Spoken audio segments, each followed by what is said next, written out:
Hi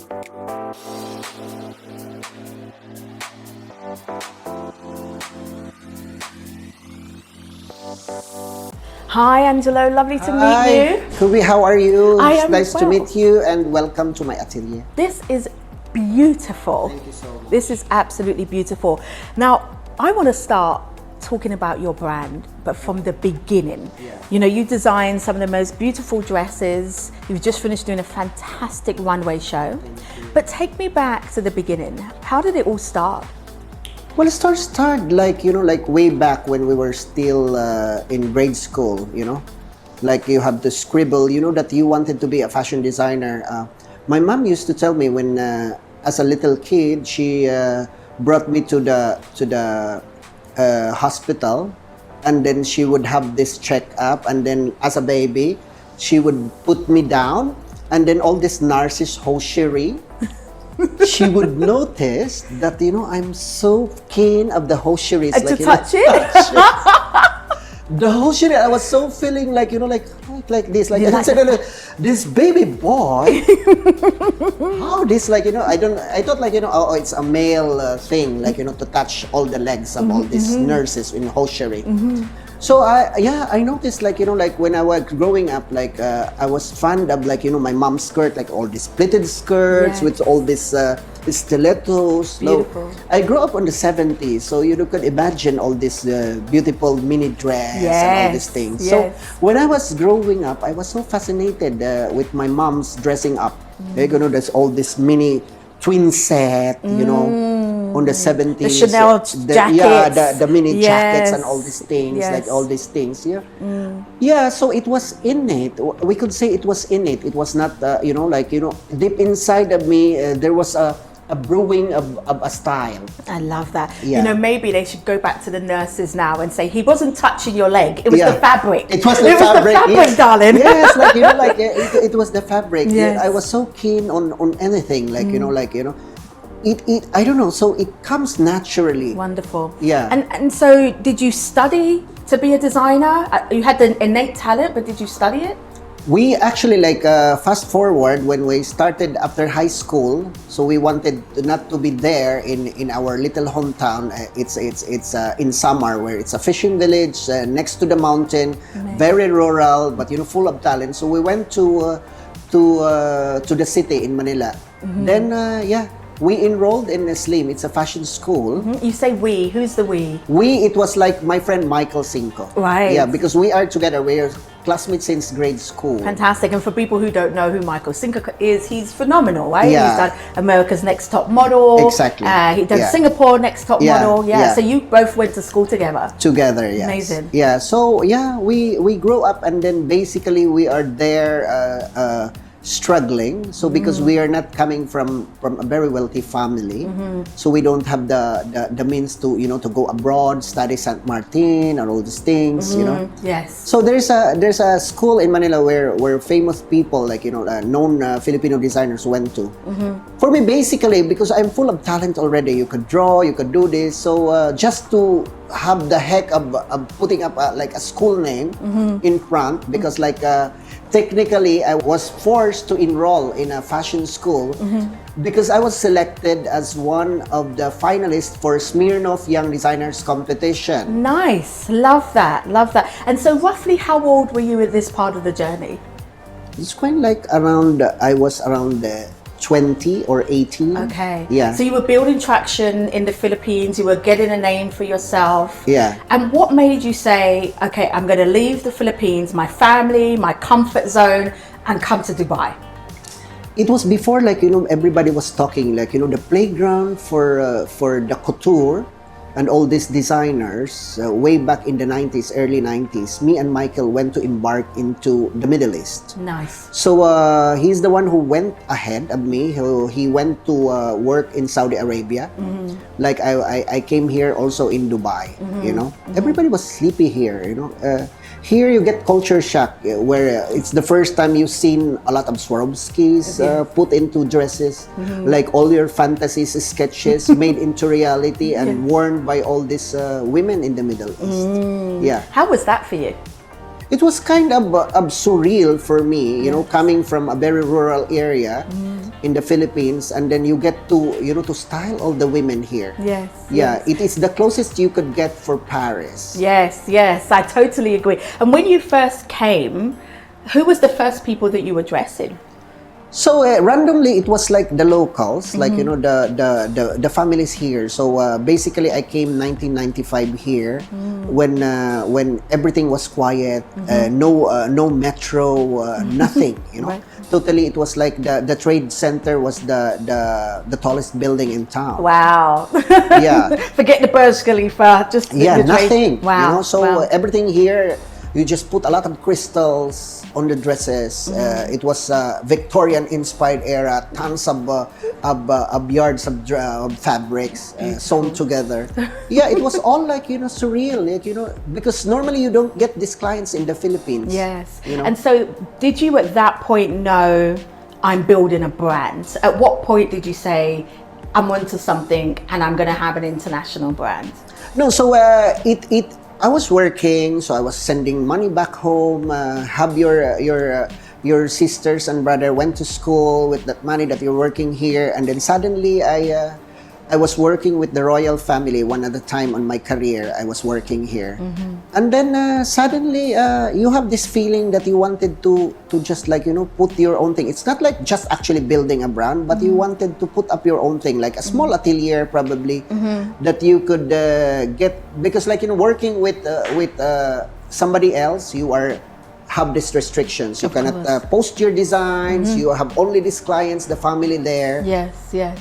So yeah, so I said, like, yeah, I wanted to put up my own atelier. We could, like, my skills on pattern making, my skills on sewing, the way I wanted it to be. Amazing. You know. Amazing. So it started it all just like that.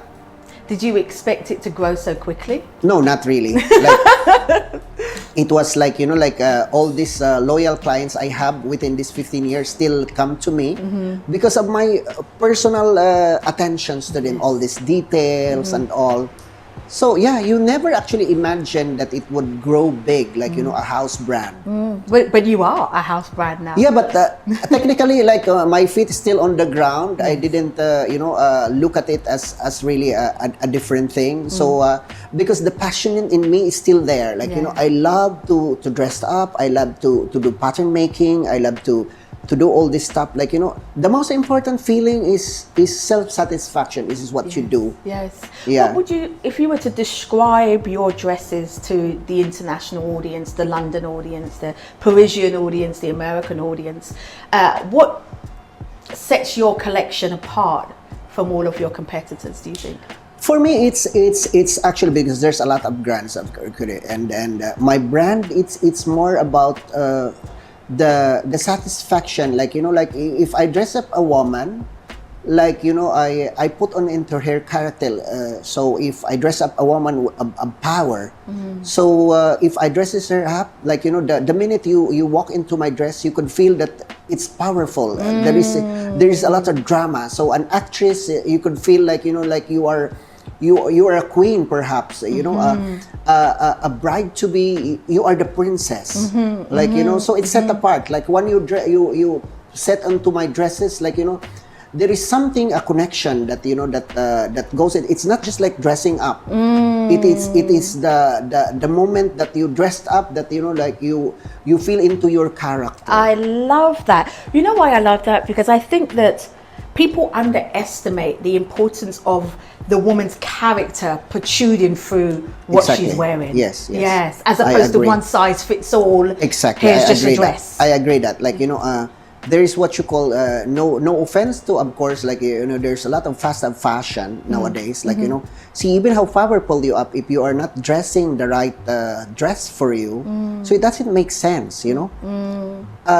You could pick up one housewife and put it in a very powerful suit, and then looking at it like just a picture, that you could see she's a powerful woman. Yeah. You know, so dressing, it's very powerful, you know. Yes. It's an armor. Yes, actually. Yes, it's armwear, absolutely. I often, when I look at runway shows, whether it be New York or London Fashion Week or Arab Fashion Week, I always say as a brand specialist that the runway show is the storytelling of the brand. Exactly, yes. So for your last show, what was the story that you were telling us through the runway show? It was actually, the collection was named after the last ball of the Tsar. So I fall in love with this story of the regime that toppled down way back on the monarchy of the last Tsar in Russia. So they have this ball, something between 1803, they have this last ball when they have their finest finery, they put up all their jewelers, all ballerinas and all, you know, and that was the last scene.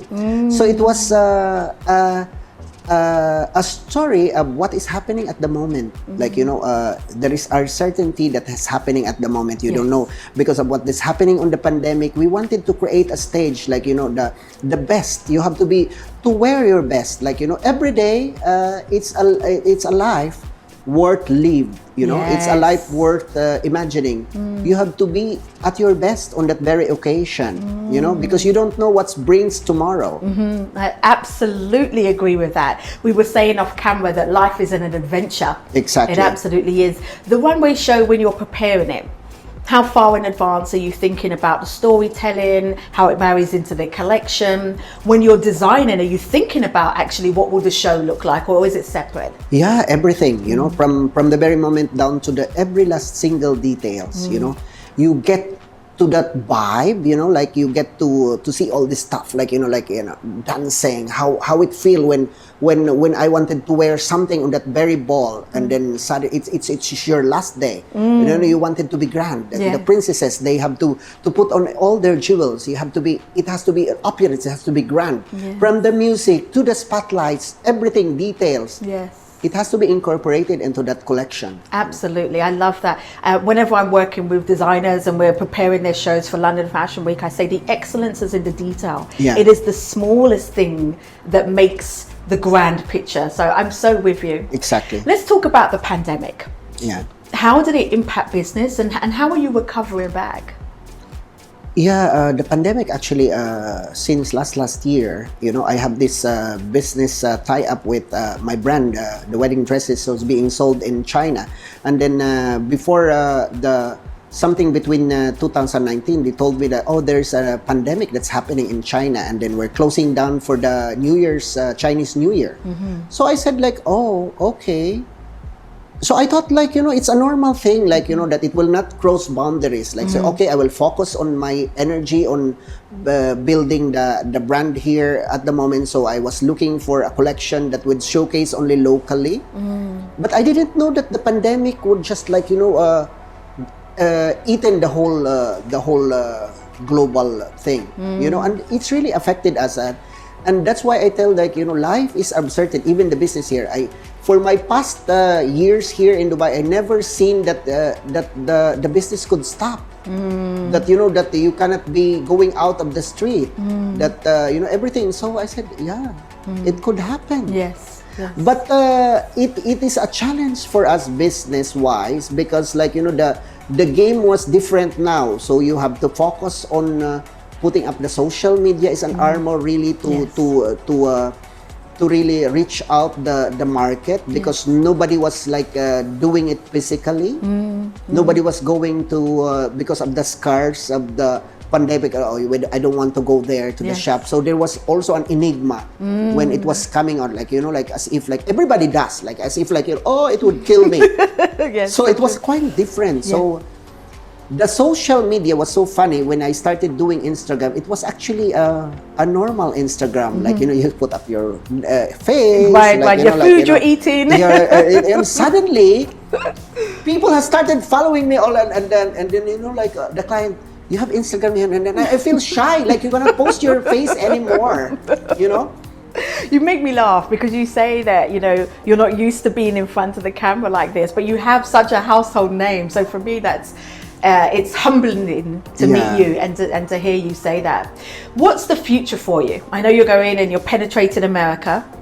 What's the future for the brand and for you? Because like I'm pushed up into the limelight, not to mention like you have workers depending on you, you have your artisans, you have your team, you know, and then you are the driver of your own fashion house. So yeah, we are so excited with collaborations. There are a lot of emails us like do shows here and there. Like just recently I signed up with one of the biggest firm also in Hollywood to come up with collections, dressing up all these celebrities, and then we have upcoming shows here and there.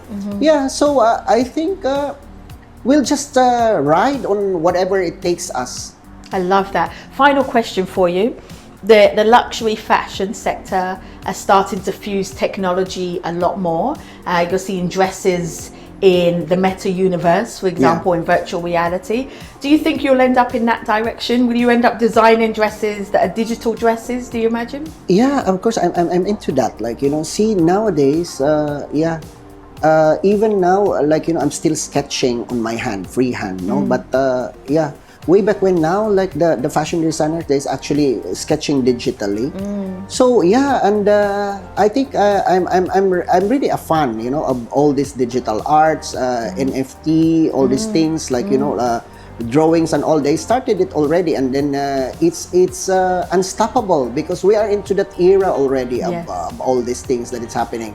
Way back before, it was just like a dream, but it's happening. Everything now into meta universe. Yeah, so true. So we could maybe one day get an Angela Esteria digital couture dress exactly in the metaverse. Yes, I love that. Yeah. I love that. Yeah. Well, on that note, thank you so much for your time. Ruby, thank you so much. Thank you so much. Yeah, my humble thing, like you are here. Yeah. Thank you.